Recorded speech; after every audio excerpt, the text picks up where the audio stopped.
थोड़े दिन पहले एक बहन आई माउंट आबू में, विदेश में रहती हैं। 2 मिनट के लिए मिली और उसने जब अपना अनुभव सुनाया तो मुझे लगा देखो ज्ञान में कितनी पावर है।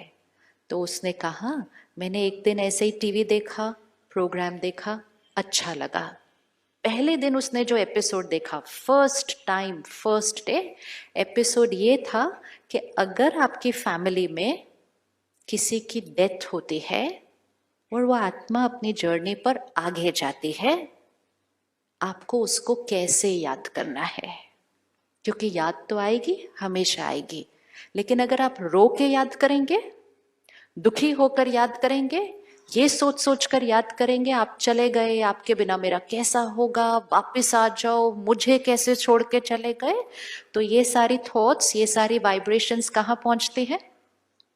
कहाँ पहुंचती है? उस सोल को पहुंचती है जो आगे किसी माँ के गर्भ में एंटर हो चुकी है। और ये सारी थॉट्स जब उस बच्चे को वहां पहुंचती है तो गर्भ के अंदर वो बच्चा क्या होता है? क्या होगा? बहुत दुखी होता है, बहुत परेशान होता है, उस माँ को बड़ी तकलीफ होती है। अंदर गर्भ में उस आत्मा का शरीर बन रहा है और हम उसको इतनी नेगेटिव, दर्द की, दुख की एनर्जी दे रहे हैं। ये वो बहन ने फर्स्ट एपिसोड देखा, कहती मुझे अच्छा लगा, मैंने रोज देखना शुरू किया। 4 ही दिन देखा था, only 4 days, 20 minutes, only 4 days। 5वें दिन उसके 21 साल के बेटे की एक्सीडेंट में डेथ हो गई। और उस दिन उसने क्या कहा?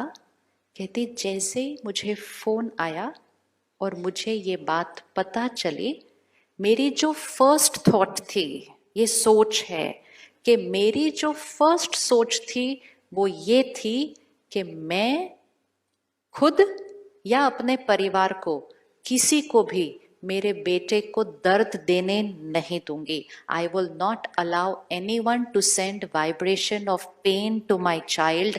ना मैं खुद रोऊंगी और ना मैं अपने घर में किसी को रोने दूंगी। जो उसको याद करेगा, प्यार से याद करेगा, परमात्मा को कनेक्ट करके शांति और शक्ति भेजेगा। रो के कोई याद नहीं करेगा। ये उसकी फर्स्ट थॉट थी जब उसको वो बात पता चली। फिर उसने क्या किया, वो बहन ने वहां पे सेंटर को कांटेक्ट किया। सेंटर से बहनों को घर पे बुलाया और कहा 7 days आप हमारे घर पे इतना मेडिटेशन करो, ऐसा वातावरण क्रिएट करो कि हमारे घर पे जो भी आए वो शांत हो जाए, एकाग्र हो जाए, रोना नहीं चाहिए कोई। And she did it, she did it.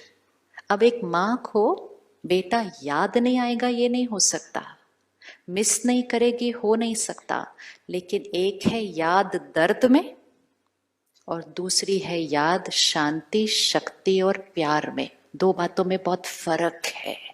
This is what it is to think right no matter what, no matter what.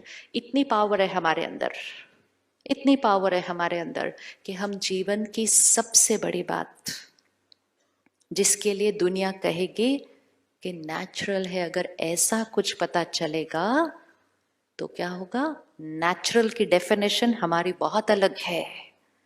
लेकिन अगर ज्ञान समझ में आ जाए कि हमारे रोने से और हमारे उस तरह से अंदर सोचने से उस आत्मा को दर्द मिलता है, उसको दुख मिलता है, वो आत्मा पीछे की तरफ खिंचती है, वो आगे अपनी जर्नी पे सेट नहीं हो पाती है। जब इतना सब समझ में आ जाता है तो सही सोचना बहुत इजी होता है, बहुत इजी होता है। और तब हमें ये पता चलता है कि हमारे अंदर इतनी शक्ति है कि हमारे जीवन में कोई भी बात आ जाए, एंड कोई भी मतलब कोई भी, कोई भी मतलब कोई भी, that is why it is no matter what. कोई भी बात, हमारी सोच बात पर आधारित नहीं है।